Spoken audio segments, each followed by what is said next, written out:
네, 6학년 일반 친구 여러분, 오늘은 어떤 거에 대해서 공부를 해보냐면, 1910년이 무슨 사건이 있었다고 그랬죠? 네, 경술국치가 있었다고 그랬죠? 경술국치 후에, 자, 우리 민족이 겪은 고통이 이루 말할 수가 없었습니다. 그 어떤 고통들이 있었는지 알아보겠는데, 일단 지난 시간에 했던 것들을 복습을 해보겠습니다. 자, 1910년에, 자, 경술국치가 있었다고 그랬죠? 경술국치. 자, 이때부터 일제강점기가 됩니다. 일제가 우리나라를 통치하고 다스리게 된다는 것입니다. 1910년부터 이렇게 쭉 이어 나오겠죠. 일본이 일제가 한 일이 있는데 첫 번째는 자기네 땅으로 만드는 거. 그러니까 우리는 농민들이 농사 짓고 있었죠. 자, 그 땅들을 자기네 땅으로 만듭니다. 그 계획이 하나 있었고요. 그 다음에 우리나라 사람들에게 쌀 생산량을 늘리게 합니다. 그러니까 오로지 그 콩이라든지 막 이런 것들 심지 말고 오로지 쌀을 심게 해가지고 그 쌀을 어디로 가져가느냐? 자, 일본 자기네 땅으로 가져갑니다. 자, 그렇게 우리나라 사람들을 그걸 고통스럽게 만들면서 우리나라 사람들이 고통을 겪게 되는데 차근차근 어떤 것들에 대해서 어떤 것들이 있었는지 하나하나씩 살펴보도록 하겠습니다. 그러니까 흐름 1이 어떻게 되냐면 토지 조사 사업입니다. 자, 이게 땅입니다. 땅을 자기네 땅으로 이제 만드는 것이죠. 두 번째는 산미 증식 계획입니다. 이게 어떤 거냐면 쌀을 일본으로 가져가는 그런 계획이 되겠고요. 마지막으로는 도시에 사람들이 많이 몰려오는데 그들이 어떻게 우리나라 사람들이 힘들게 살았는지 어렵게 살았는지에 대해서 공부를 해보도록 하겠습니다. 네, 먼저 토지조사 사업이라는 것에 대해서 공부를 해보도록 하겠습니다. 자, 일제가 경술국치, 1910년에 경술국치가 있었다 그랬죠. 일제가 우리나라를 통치하면서 식민지를 만들게 됩니다. 그래서 다시 전국적으로 조사를 하게 되는데 그 사업의 이름이 토지조사 사업입니다. 토지가 무엇입니까? 토지가 땅이죠, 땅. 네, 토지를 조사하게 됩니다. 그래서 어떻게 하냐면 예를 들어서 이렇게 있겠죠. 자, 이렇게 있으면 자, 여기는 이시성을 가진 사람, 이건 김시성을 가진 사람의 소유의 땅입니다. 이거는 네, 박시성을 가진 사람의 땅인데 자, 일제가 어떻게 요구하냐? 일제가 한 달에서 한 세 달 정도의 기간을 줍니다. 자, 이 기간 동안에 자신의 소유의 땅을 신고를 해라. 신고를 하지 않으면 그 땅은 주인이 없는 땅으로 간주해서 이 땅은 우리가 가져가겠다라고 말을 하게 됩니다. 그런데 우리나라 사람들은 어떻게 생각했을까요? 네. 신고를 하게 되면은 그 땅을 일본 사람들이 가져갈 거라고 생각을 하게 됩니다. 그러면 당연히 신고를 하지 않게 되겠죠. 또는 일제가 막 식민지화했기 때문에 일제에 대한 반감이 많았겠죠. 일본 사람들이 싫었겠죠. 그래서 일본 사람들이 시키는 것을 따라하기 싫은 겁니다. 자, 그래서 신고하지 않은 경우도 있었습니다. 또는 너무 신고 절차가 복잡해서 신고를 하지 않은 사람도 있었습니다. 자, 여러 가지 이유로 신고를 하지 않게 됩니다. 자, 정해진 기간이 지났습니다. 세 달이 지났단 말입니다. 자, 이시성을 가진 사람은 신고하지 않았고 김시성을 가진 사람도 신고하지 않았습니다. 자, 박시성을 가진 사람은 신고를 했습니다. 그럼 어떻게 될까요? 자, 이씨와 김씨가 신고하지 않았죠. 자, 이 땅이 누구 땅이 되겠습니까? 이 땅들이 일제의 땅이 됩니다. 일제의 땅. 그러니까 일본이 자기네 땅을 만들어 버린 거죠. 자, 그래서 그 당시 경술국치 이후에 조선총독부라는 것을 세웠다 그랬죠. 그래서 조선총독부가 국유지로 편입시킵니다. 자, 국유지 말이 어렵죠. 국유지라는 것은 뭐냐면 나라 땅입니다. 나라 땅. 자, 그 당시 나라는 어느 나라입니까? 우리나라가 일제 식민지가 됐기 때문에 일제겠죠. 자, 국유지로 됐다. 나라 땅인데 일제의 땅이 돼버렸다. 자, 편입은 가져왔다는 겁니다. 가져옴. 자, 그러니까 조선총독부가 일제 땅으로 가져와 버렸다라고 기억을 하시면 되겠고요. 자, 그래서 어떻게 됐냐면 전 국토의 무려 절반이 조선총독부의 소유가 됩니다.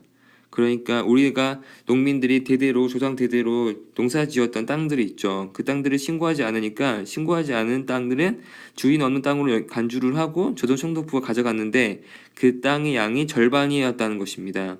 자, 그래서 조선총독부가 이 땅을 가지고 어떻게 됐냐면, 자, 일본인에게 우리나라 들어온 일본 사람들이 있겠죠. 자, 일본 사람들이 싼 값에 팝니다. 그 땅들을. 자, 그렇게 하루아침에 이 땅들 어떻게 됩니까? 일본 사람이 땅이 돼버린 거죠. 그러면 여기서 원래 농사를 짓고 있던 신고하지 않았던 사람들은 어떻게 될까요?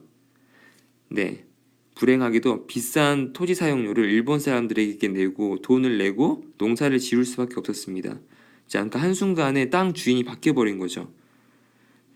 불행한 일입니다. 그러니까 나라를 잃게 되니까 이렇게 일본이 작전을 짜가지고 우리나라 사람들의 땅을 자기네 땅으로 만들어 버린 것이죠. 자, 이 그림을 보시면 여기 보이면 말뚝이 박혀 있습니다. 자, 이 말뚝이 의미하는 게 무엇이냐면 여기 안에 있는 땅은 주인이 없는 땅이니까 일본이 가져가겠다라는 의미가 됩니다. 그러니까 지금 일본 사람들의 모습이 보이죠. 자, 이 사람들이 토지를 말뚝을 밟고 그러니까 땅을 표시를 하게 되는 겁니다. 그러니까 이 땅들이 나중에 일본의 땅이 돼버린 거죠. 그래서 일본 사람들이 어떻게 되냐면, 자, 여기가 뭐 조선 총독부의 사람입니다. 네, 조선 총독부의 사람이다. 자, 그래서 자, 일본 사람에게 헐값에 팝니다. 헐값이라는 게 무엇입니까? 싸게 판다는 거겠죠. 자, 그러니까 조선 총독부가 총독부 사람이 일본 사람에게 일본인에게 땅을 싸게 팔았다. 그래서 하루아침에 우리나라 사람의 땅에서 일본 사람의 땅이 돼버렸다 라고 기억을 하시면 되겠습니다. 네, 두 번째는 산미증식 계획이라는 것에 대해서 공부를 해보도록 하겠습니다. 우리가 이전에 했던 토지조사 사업은 몇 년도에 시작한 겁니까?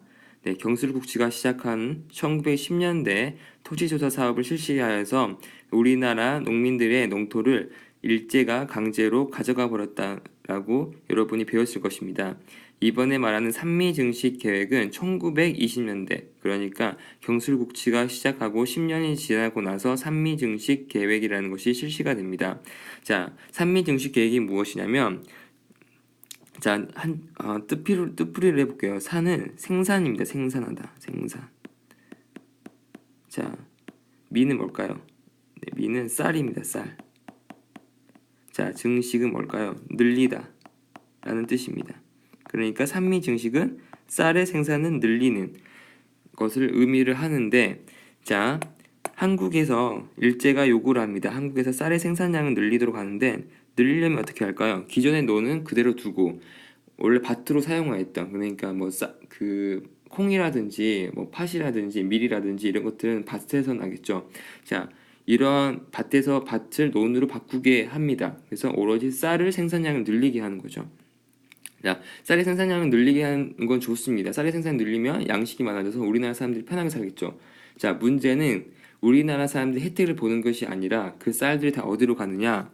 자, 어디로 갑니까? 자, 일본으로 가져갑니다. 자, 쌀의 생산량은 분명히 늘어납니다. 생산량은 늘어나지만 그것보다 더 어떻게 되냐? 일본으로 가져가는 양이 많게 되니까 결국에 우리나라에 남아있는 쌀의 양은 어떻게 될까요? 양은 줄어들게 됩니다. 다시 보면, 자, 쌀의 생산량이 늘어나게 됩니다. 늘어나게 되는데, 자, 그것보다 일본으로 쌀을 가져가는 양이 많아졌다는 것이죠. 자, 그래서 우리나라의 쌀이 부족하게 됩니다. 농민들의 생활은 더 어떻게 됐을까요? 네, 쌀이 부족하게 되니까 쌀값이 또 올라갔겠죠. 자, 안 그래도 땅을 잃어가지고, 자, 힘들게 살아가는 사람들이 쌀값마저 올라가니까 더 힘들게 살아갈 수밖에 없었겠죠.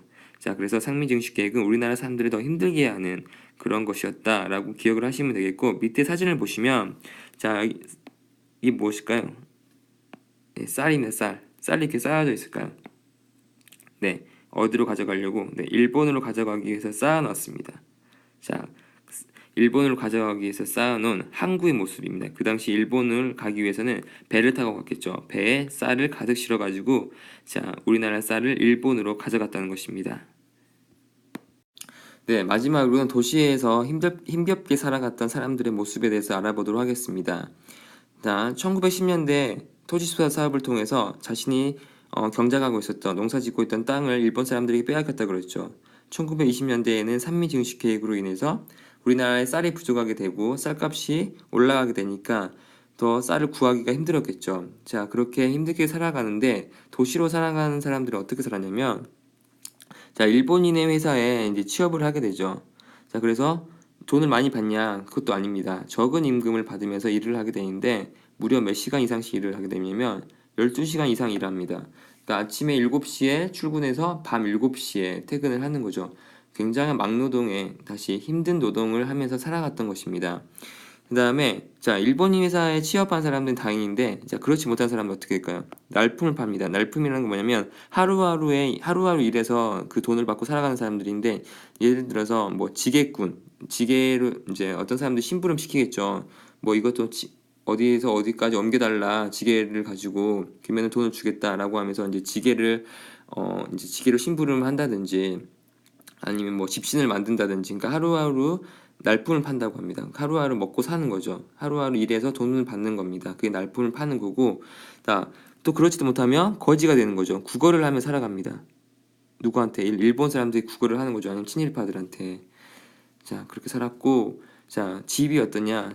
이게 어떤 집이냐면 토막집이라는 것입니다. 초가집도 아니고 그냥 막 짓는 거죠. 주변에 있는 뭐 나무나 집 같은 걸 이용을 해가지고 토막집을 살합니다. 자, 거의 사람들이 겨우 들어갈 정도로 허름한 집에서 살았던 것이죠. 이렇게 힘들게 살아갔던 것이고, 자, 이렇게 여기서 이제 힘겹게 살아가는 뭐 도시에 살았던 사람들의 모습입니다. 가난했던 사람들의 모습이고요. 자, 그렇게 이제 살아가기 더 힘들게 됐다. 그런 사람이 어디로 가냐면 만주나 연해주로 가게 됩니다. 이렇게 기차에 머무 싣고 아니면 걸어서 만주나 연해주로 떠나게 되는 거죠. 자, 그렇게 일제강점기가 되면서 사람들의 삶은 더욱더 힘들어졌다는 것입니다. 다시 복습을 해보자면 토지조사 사업을 통해서 땅을 잃게 되고요. 산미증식 계획을 통해서 우리의 쌀을 일본으로 가져가게 되고, 그 다음에 쌀이 부족해지니까 쌀값이 올라서 쌀을 구하기가 더 힘들어졌겠죠. 그러니까 먹을 것이 더 부족해졌다는 것입니다. 그래서 살기 힘들었던 사람들이 날품을 팔거나 하루하루 일하고 돈을 받거나 국어를 하거나 이렇게 토막집에서 살았거나, 또 이것도 힘들다 하는 사람들은 만주나 연해주로 자신의 어떤 삶의 터전을 옮겼다라고 여러분들이 기억을 하셨으면 좋겠습니다. 네.